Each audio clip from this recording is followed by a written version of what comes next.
Wow, here we are, pipeline. That taxi driver, he said it was like, what, double overhead, and he was what? He was pretty short, so that's not that big. It looks like way easier than in the movies. Oh, what do we have here? Are you gonna put your leash on your wrist or your foot? Let's freaking go. Hey, I'm Kaimana from the Vulcan Pipe House. It's 2020. We want everyone to have a good time, but we don't want you to put anyone else in danger. You're not ready to paddle out here, so go over to Turtle Beach and really get to know the ocean first.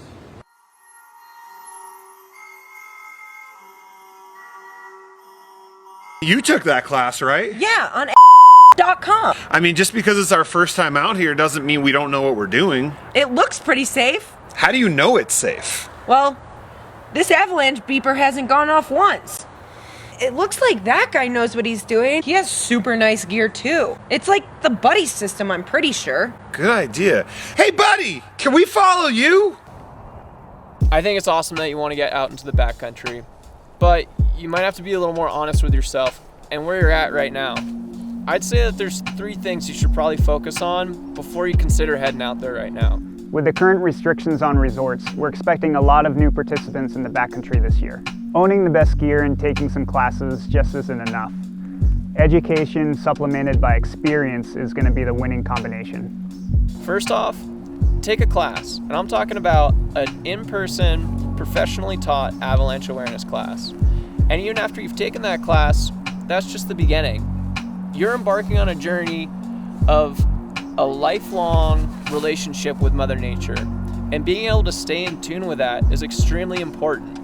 There's nothing more valuable than trusting your gut feeling, because even if you check the weather, even if you check the avalanche report, even if you're proficient with all of your equipment, at the end of the day, you have to be able to check in with yourself and know whether today's the day or not.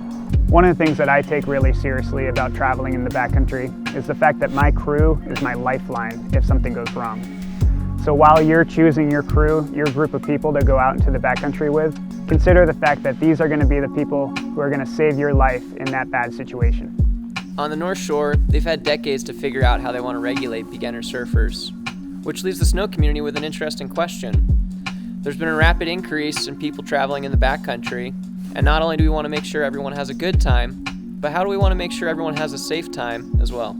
So this is everything that I pack for a day out in the backcountry. Everything has its own place and is easily accessible. A shovel, probe, a saw that's inside my shovel handle, tourniquet, first aid kit, extra water, heated vest for extra warmth, emergency blanket, extra set of gloves, ski straps, the everything tool, lightweight rope, extra hat, extra snacks, satellite phone, webbing, couple carabiners. And the inside padding for the vest acts as a splint. And most of all, the beacon. You want to have a beacon that's in good working order and is with you. Get to know your beacon. It is not an avalanche detector. This will help me find you should you be buried in the snow, in a tree well, in a creek hole, or in an avalanche debris pile. So as this season ramps up, who's in your crew? It's up to you to be responsible in the backcountry. The key is knowing when is the right day and the right spot for you to go when it's going to be safe for you and your ability and your experience. Plan B, as far as I'm concerned, is the biggest thing you can have in the mountains, where not only what's going to go right, but what are you going to do when everything goes wrong.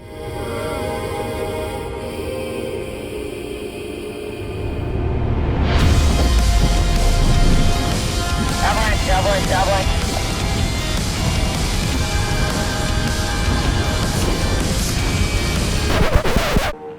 I'm so lucky.